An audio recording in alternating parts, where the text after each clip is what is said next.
Hello students, आज हम कर रहे हैं बैंक रिकन्सिलिएशन स्टेटमेंट की प्रैक्टिकल प्रॉब्लम नंबर 30 का पार्ट 2, जो कि पेज नंबर 12.51 पे है। पार्ट 1 इससे पहले वाली वीडियो में मैं करवा चुकी हूँ। यहाँ पर हमें फाइंड आउट करना है corrected cash book balance. Corrected cash book balance कैसे फाइंड आउट करते हैं वो मैं आपको बताऊंगी। पहले जो हमने बैंक रिकन्सिलिएशन स्टेटमेंट्स जो बनाई हैं उसमें हमने क्या किया है, कैश बुक बैलेंस में किसी भी तरह का कोई भी करेक्शन नहीं किया है। अब हमें क्या करना है, अब हमें जो बैंक रिकन्सिलिएशन स्टेटमेंट बनानी हो है नेक्स्ट प्रैक्टिकल प्रॉब्लम में 31 में, उसमें हमें करेक्टेड कैश बुक बैलेंस चाहिए।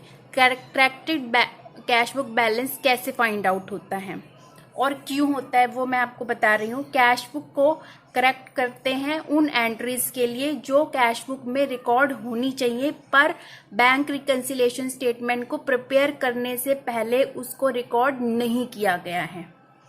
अब इसको एडजस्टेड कैश बुक बैलेंस हमें किस पर्पस के लिए चाहिए, हमें correct expenses, income, bank balance, business organisation की चाहिए। बिजनेस ऑर्गेनाइजेशन के करेक्ट एक्सपेंस, इनकम और बैंक बैलेंस को फाइंड आउट करने के लिए हमें करेक्ट कैश बुक बैलेंस चाहिए, और करेक्ट फाइनेंशियल स्टेटमेंट भी हमें करेक्ट कैश बुक बैलेंस से ही मिल सकती है। ट्रेडिंग अकाउंट हो गया, प्रॉफिट एंड लॉस अकाउंट हो गया, बैलेंस शीट हो गया, इनके भी करेक्ट बैलेंस हमें तभी मिलेंगे जब हमारे कैश बुक जो है, कैश बुक के बैलेंस जो है वो करेक्टेड होंगे, एडजस्टेड होंगे, ताकि हम राइट इंफॉर्मेशन यूजर्स को राइट टाइम पर दे सके। अब ये एंट्रीज होती कौन सी हैं? ये एंट्रीज होती हैं बैंक चार्जेस हो गया, interest charge on the overdraft हो गया, या interest allowed by the bank हो गया। इसमें अब 3 स्टेप्स आते हैं। 3 स्टेप में सबसे पहले क्या आएगा, हमें क्या करना है, फॉर्मेट बना लेना है। किसका? कैश बुक का फॉर्मेट होगा उससे, जिसमें बैंक कॉलम ओनली होगा। हम ऊपर लिखेंगे corrected cash book, bank column only, debit side, credit side, date, particulars, ledger folio, amount, date, particulars, ledger folio, amount. ठीक है। अगर डेबिट बैलेंस दिया हुआ है कैश बुक का, मतलब डेबिट बैलेंस को फेवरेबल बैलेंस भी बोलते हैं, तो यहाँ पर लिखेंगे टू बैलेंस ब्रॉट डाउन। और अगर कैश बुक का क्रेडिट बैलेंस, ओवरड्राफ्ट बैलेंस या फिर अनफेवरेबल बैलेंस, एक ही मतलब है, क्या क्या बोल सकते हैं कैश बुक के क्रेडिट बैलेंस को? अनफेवरेबल बैलेंस, ओवरड्राफ्ट बैलेंस और क्रेडिट बैलेंस। और डेबिट बैलेंस को क्या बोल सकते हैं? Favourable balance. और जब क्रेडिट बैलेंस होगा तो उसे क्रेडिट साइड लिखेंगे by balance brought down. Next steps, अब हमें क्या करना है, एंट्रीज जो है कैश बुक में रिकॉर्ड करनी है। कैसे करनी है और कैसे आइडेंटिफाई कर सकते हैं प्रैक्टिकल प्रॉब्लम में? अगर प्रैक्टिकल प्रॉब्लम में ये दिया हुआ है amount recorded in the cash book but not recorded in amount recorded in the passbook but not recorded in the cash book but should be recorded in the cash book. ठीक है।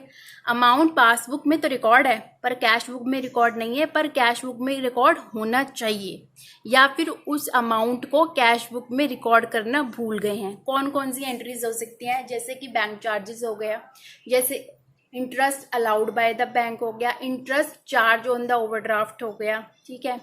या फिर कौन कौन सी हो सकती है? Dividend, interest, bill receivable collected by the bank, या कोई पेमेंट जैसे कि इंश्योरेंस प्रीमियम हो गया, रेंट हो गया, paid by the bank under the standing instruction of the bank organisation.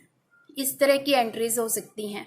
हम आइडेंटिफाई भी कर सकते हैं कि पासबुक में तो अमाउंट रिकॉर्ड है बट कैश बुक में रिकॉर्ड नहीं है, कैश बुक में रिकॉर्ड होना चाहिए ताकि हमें एडजस्टेड कैश बुक बैलेंस मिल सके। और दूसरी कौन सी एंट्रीज हो सकती हैं? इस केस में हमें क्या करना है, एंट्रीज को रेक्टिफाई करना है। एंट्रीज को, ये सेकंड पॉइंट है, एंट्री रेक्टिफाई कब की जाएंगी? जब कैश बुक में किसी तरह का एरर जो है कमिट कर दिया गया है, किसी तरह का एरर हो गया है कैश बुक में, तो एंट्रीज रेक्टिफाई होंगी। किस तरह का एरर हो सकता है? जैसे कि चेक इशू किया और उसकी एंट्री कहाँ कर दी, उसको चेक इशू को करने के बाद चेक जो है चेक की जो रिकॉर्डिंग है वो कैश या डिस्काउंट कॉलम में कर दी, ठीक है। या फिर चेक इशू किया, करी तो रिकॉर्डिंग बैंक कॉलम में पर रॉन्ग अमाउंट से कर दी, ठीक है। दूसरा रीजन ये हो गया। तीसरा रीजन ये हो गया कि जो बैंक कॉलम है या तो वो अंडरकास्ट हो गया या फिर ओवरकास्ट, मतलब उसमें या तो ज्यादा अमाउंट दिखा दी गई है या फिर कम अमाउंट दिखा दी गई है, तो एंट्रीज को रेक्टिफाई करेंगे। या फिर बैंक बैलेंस में की टोटलिंग में, बैलेंसिंग में किसी तरह का कोई एरर कर दिया गया है तो भी एंट्री रेक्टिफाई की जाएगी।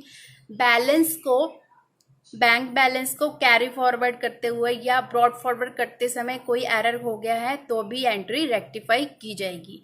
ये सब रिकॉर्डिंग करने के बाद हमें क्या मिलता है, adjusted balance as per adjusted cash book. जब हमें मिल जाएगा balance as per adjusted cash book, तो वो हमारा स्टार्टिंग पॉइंट होगा और हमें फिर सेम प्रोसीजर पहले वाला जैसे हम बीआरएस बनाते आए हैं उसी तरह से हमें बीआरएस बनाने हैं। उसी तरह से हमें कॉजेस ऑफ डिफरेंसेस को ध्यान में रखते हुए बीआरएस को बनाना है। अब जो है हम